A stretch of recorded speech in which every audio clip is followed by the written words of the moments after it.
So Greta Thunberg, the 16-year-old Swedish climate activist, read the Riot Act to the United Nations General Assembly yesterday, pissing off people on the right. Certainly, the president tweeted at her, ridiculing her, teasing her. The president of the United States teasing a 16-year-old girl for dedicating her life to fighting for a better planet, if that's not the height of obscene absurdity.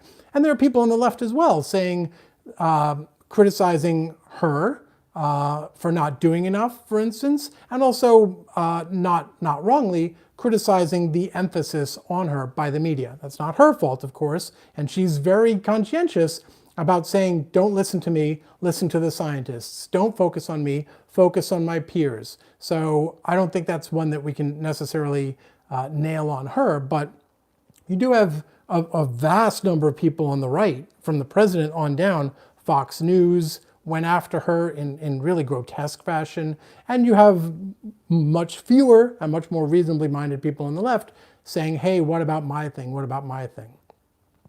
But let's review some of what she had to say at the United Nations General Assembly before I offer my theories on why she's so mad and what accounts for that and why we see it the way we do. So one of the things she said was, how dare you, right? She said, we will never forgive you. And she ripped capitalism a new one for being a fairy tale and requiring constant, relentless growth. Overall, it was devastating. And you could even tell that some of the applause she was getting from the assemblage at the beginning of her remarks was a little more subdued by the end. It was very clear that she was talking not just to deniers, but to people, even more so, to people who know that it's real and are in positions of power and aren't doing anything. And I don't want to be ageist about this because I don't think this is ageist, but my theories about the reaction to her and why she's so out of sync with our normal political discourse are related to her age. But again, I don't want it to sound ageist, and I'll explain why.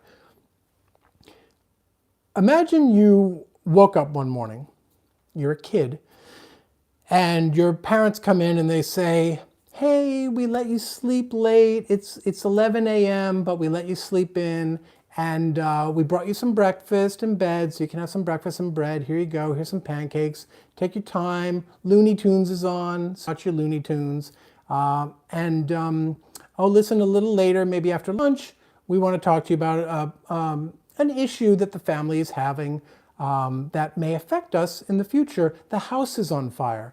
You would freak out. You would freak out and you would be pissed that they hadn't woken you up sooner and weren't taking this more urgently. And the reason that has to do with age, I think, is because what happens is we're brought up, we're raised in relatively sanguine, protected circumstances, right? You hear that from parents a lot. Oh, we need to shield them. We need to preserve their innocence. We need to shield them from the horrors of the world and what's happening. Well, eventually they find out. And when they find out, they're pissed, right?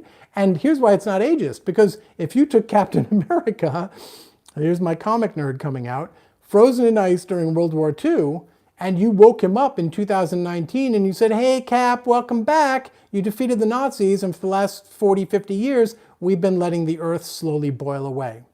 He would be just as pissed, right? So it's the apocryphal frog in the boiling water that has left our political dynamic not pissed. We've gotten used to it. We've banged our head against our crappy politics time after time after time.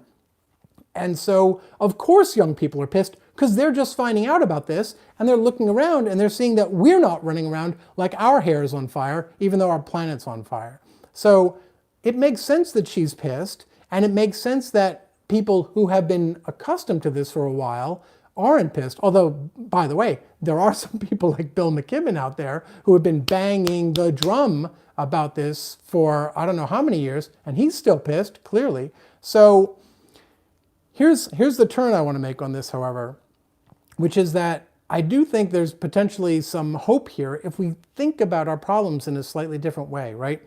Typically what happens in social justice issues, in other issues, economic reform, is that when people find out about it, they get pissed or outraged, and they learn about solutions to what are the current dominating problems, whether it's the Civil Rights Act or economic reform, Dodd-Frank, whatever it might be. There's usually some specific iteration of the problem and some potentially in-reach remedy.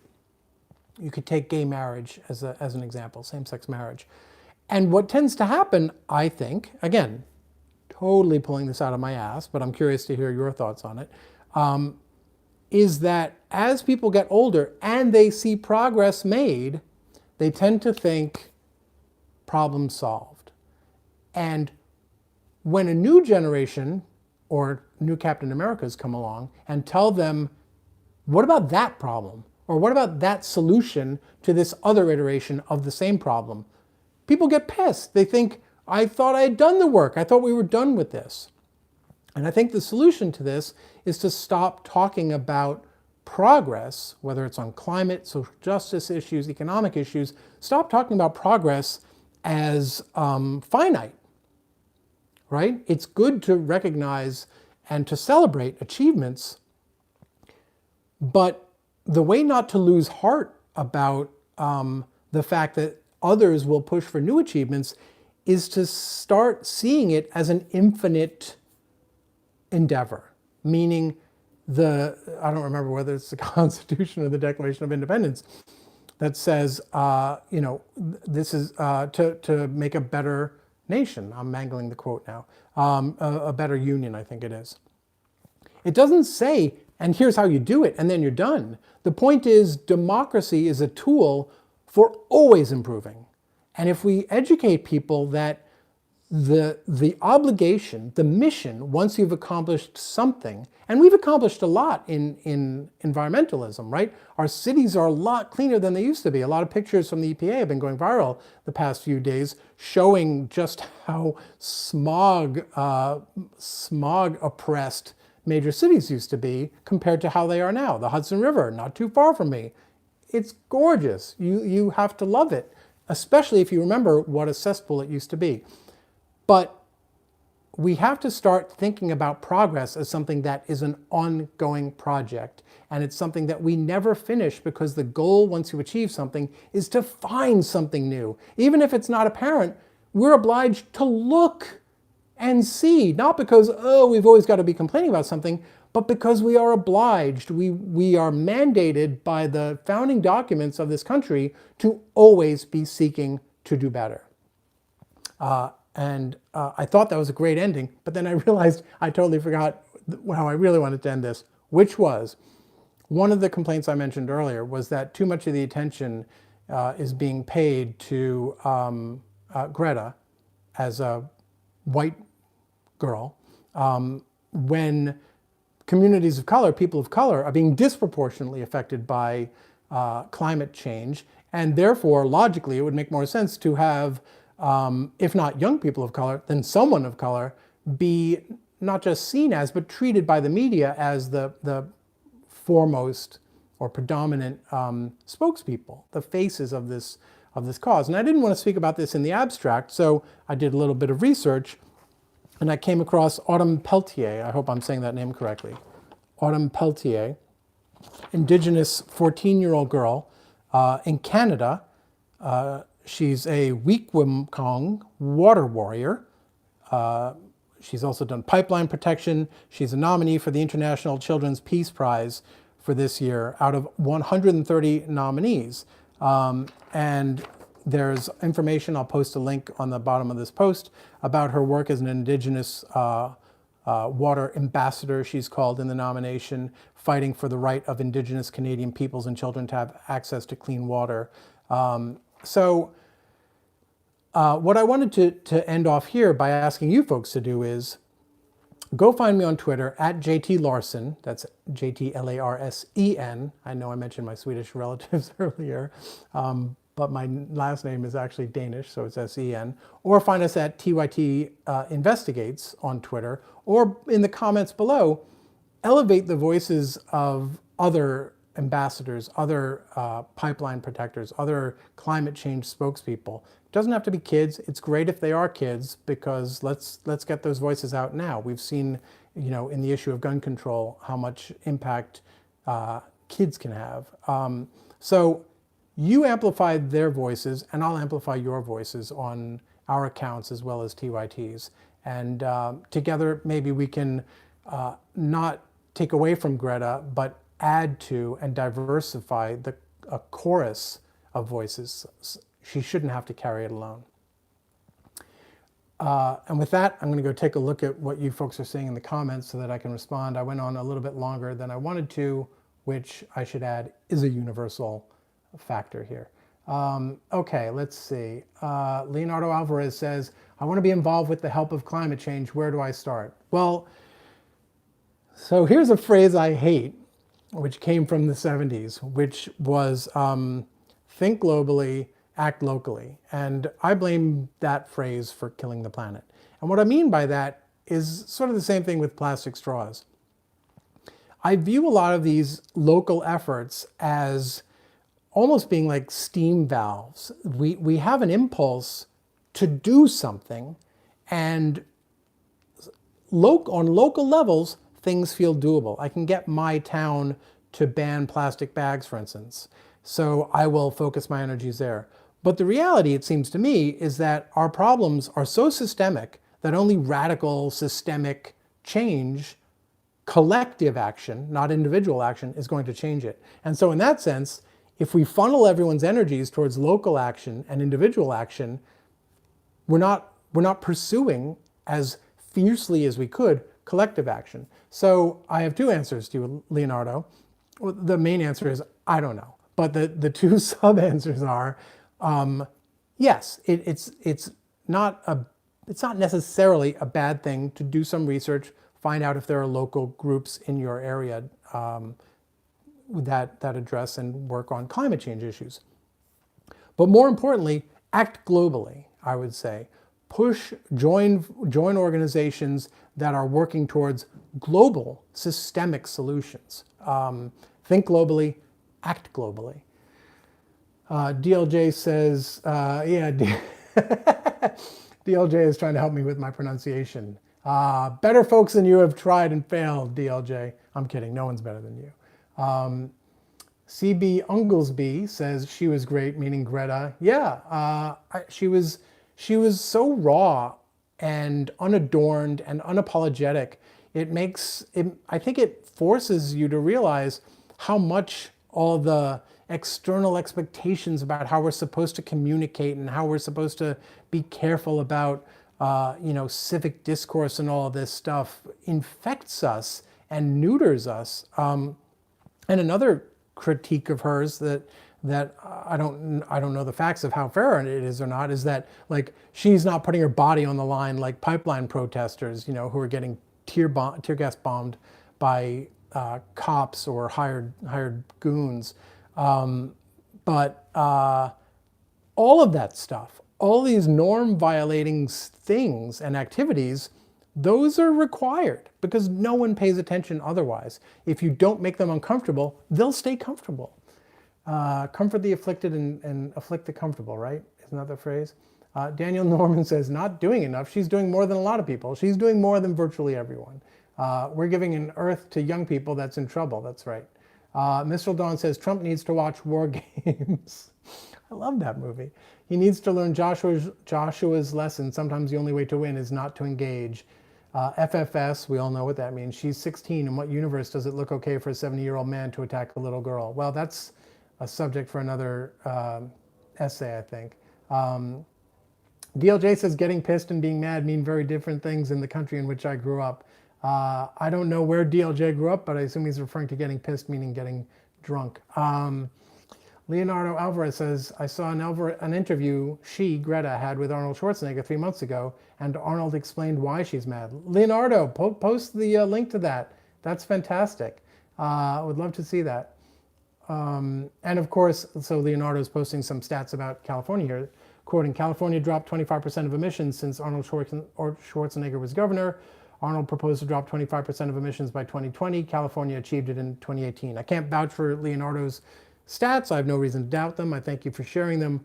And if you aren't aware, of course, there was some ruling, I haven't read in on it, but the Trump administration is trying to block California's legal ability to curb regulations. Remember that next time you hear anyone tell you that they're a party of states' rights.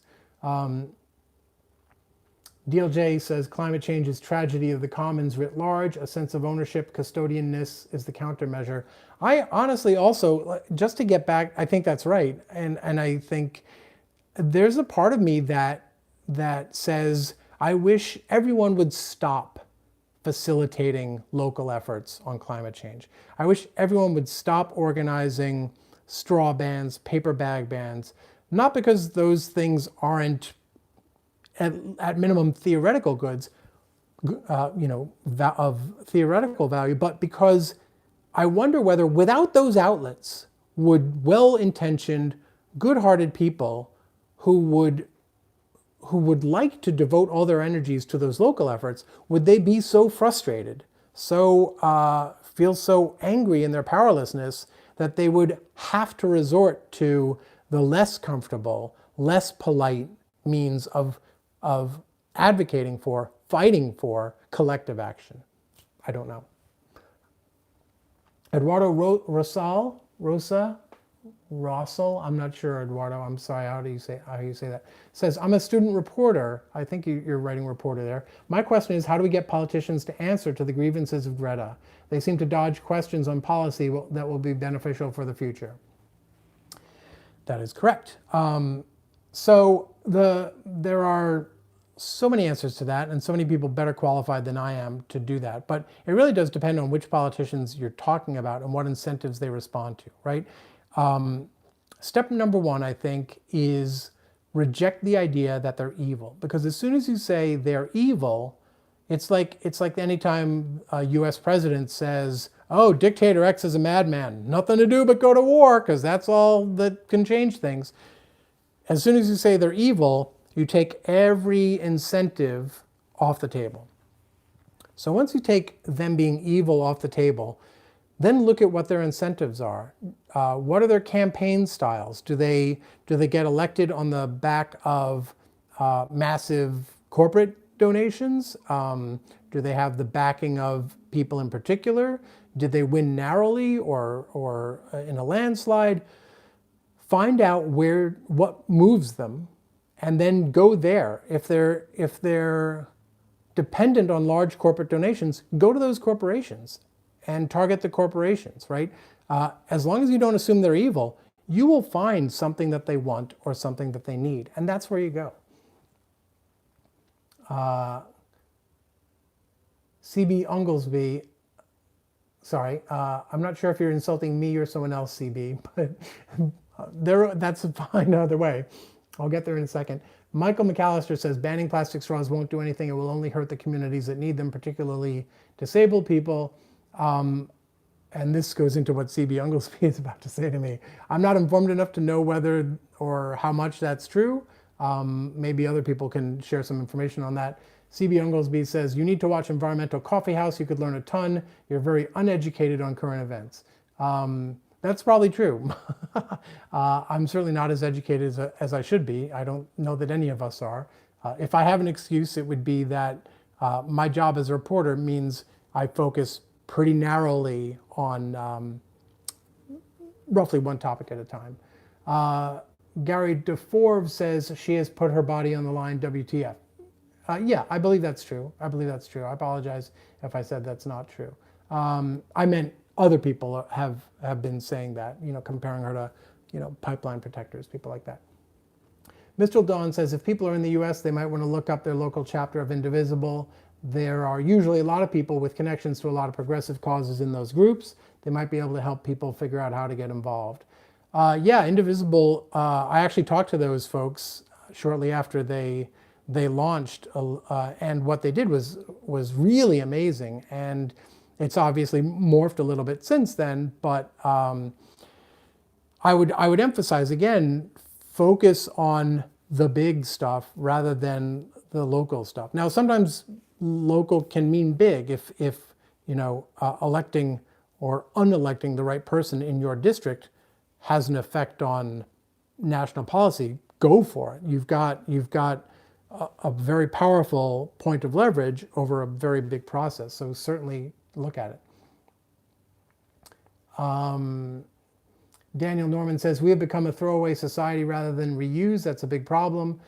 Yeah, I actually think that's true in a really profound way. It's not just that we're a throwaway society, but it's also, why are we a throwaway society? And part of the reason we are a throwaway society is because our things, including the things that we eat, come wrapped in stuff. And why do they come wrapped in stuff? Because they've come from a very long way. So you get the petroleum investment in the plastic around our stuff, and you get the fossil fuels being belched out and burned up to get the stuff to us. Just the fact that we've learned how to preserve things and to transport things in a way that essentially disrupts physics, right? Just the fact that food became something other than you went outside and got it was essentially disrupting so many modes of human community, and it's hard to see how we undo that. There's the back to basics approach, which a lot of people, God bless them, are pursuing in terms of buy locally grown foods, right, and stick with that. The other approach is the other direction, which is, and this is something we've seen before, I think in other areas, which is science got us into this, maybe science can get us out, right? Maybe there is sort of a gee whiz techno Jetsons future where, sustainable carbon neutral drones bring us our food from, farms a continent away. I don't know. CB Unglesby says he has no idea of current Arctic sea melt, Greenland ice loss, which control the jet stream. I'm not sure who you're talking about, CB Unglesby. I believe I have some idea of those things. Maybe you're referring to Trump. I don't know. Daniel Norman says, well, look at diapers for babies. It used to be cloth diapers. Yeah, you can find, just look around you in your workplace or your home. You can find a million examples of these kinds of things that have sort of warped what used to be, thousands of years of local economies. And there's some really good, interesting writing on this, how the need for growth, literally capitalism, exactly what Greta was talking about, capitalism and the requirement that financial entities grow, right? Why do we even have that? It used to be, you could be a farm and you could trade stuff with the guy who made shoes. And that was it. And why would either of you need to grow, right? You give them food, they give you shoes. It's a steady state system, but it has the advantage of not destroying the world. So there's a lot going on here, and I think that again goes to my point about it being we have to think globally and act globally. Leonardo Alvarez gives us the name of that Schwarzenegger interview with Greta. It's called Interview mit Arnold Schwarzenegger und Greta Thunberg. Maybe there's an English language version of it out there somewhere. But if someone can find the link for that, that would be great. If not, I'll find it. Gary DeForve says, oh, by the way, welcome, Gary. I don't recall seeing your name on these before, so thanks for joining the conversation. Gary says, still the core problem from globalization is monopoly. Only a monopoly can afford supply chains, maybe? I'm not sure what you're saying. Jibbity Ribbity, thank you for joining us. I don't recall your name here. You say, referring to Greta, I assume, poor girl, she needs a psychiatrist. I'm going to assume, but not conclude for sure, that you're saying that in a condescending, nasty manner, but maybe it's true. Like, what if it's true, Jibbity? What if it's literally true that a 16-year-old girl needs a psychiatrist, and one of the things that's contributing to whatever affliction she has is the fact that the world climate in which humans thrive is changing around us every minute, and we're not doing anything about it. That should matter, right? whether or not she needs a psychiatrist, whether or not climate change contributes to that, like, give a shit, dude. Tamal says the problem is not money itself, but interest and banks' minimum reserve. Now we're getting a little bit over my head to debate whether yes or no, maybe or maybe not. I certainly don't dispute that those are issues there, but I do think that the problems I've been talking about predate banks' minimum reserves, but they were what essentially birthed interest, right? And the need for interest, the need to pay back interest, which, by the way, if I remember correctly, is forbidden in the Bible. That's where the need for growth comes. Survival used to mean just zero interest rate. Here's your food, here's your shoes. Once you actually put interest on that, here's 2 pairs of shoes, but you're going to have to give me back more food than usual later on. Well, the only way to do that is to grow. And as soon as growth is an imperative, then you've got to extract from other people, from the ground, from the air. Jibbity Ribbity says climate change was always a thing. Okay. Again, I would say, so what should we do about it? Let's stipulate it was always a thing, right? Virtually most Republicans agree that it is man-made. Think about the Cheney Doctrine, right? Think about why it's not applied here. The Cheney Doctrine was, if there's a 1% chance, that someone, somewhere, was plotting to do us evil, we were obliged, as if we knew with 100% certainty that it was true, to go and get them. Climate change is estimated to be somewhere between 95 and 100% certain as an artifice of humanity by our best scientists, by the global scientific community. So if 1% certainty is good enough to send men and machines around the world to go kill Muslims, I would think 95% maybe ought to be enough certainty to do something to save the entire frickin' planet.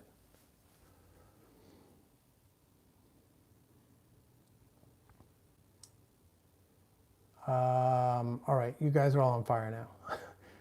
Jibbity says, I think that pollution and overpopulation is a far greater danger than climate change. Okay, but again, does that mean we should not do anything about climate change? Doesn't follow. Doesn't follow. You can think problem X is a bigger problem than problem Y without shitting on efforts to, let alone blocking efforts to solve problem Y. They're not in conflict. And in fact, if you're, well, I'm not going to say that. Joseph Murphy says, while the climate has always changed, it is unprecedented, the rapid change we are saying now. Yeah, of course, this is not controversial. Okay, I've gone on a long time and I've probably strayed very far from where I wanted to, what I wanted to say. So thank you for the provocative conversation as always. And again, just before we go, this is Autumn Peltier, or Peltier, Indigenous water warrior in Canada. So please go out there, whether it's me on Twitter at JT Larson or TYT Investigates on Twitter, or here in the comments, go out there and elevate some other environmental eco-warriors other than Greta. So that's what you do to act globally. In terms of acting locally, I'll ask you to take care of each other, take care of yourselves. And if you don't already, I hope you'll subscribe to our channel here at TYT Investigates. Share our content with other folks if you think it's worthwhile to them. And like and follow us on Facebook where we post our original reporting. Thanks a lot. Take care, guys. Bye.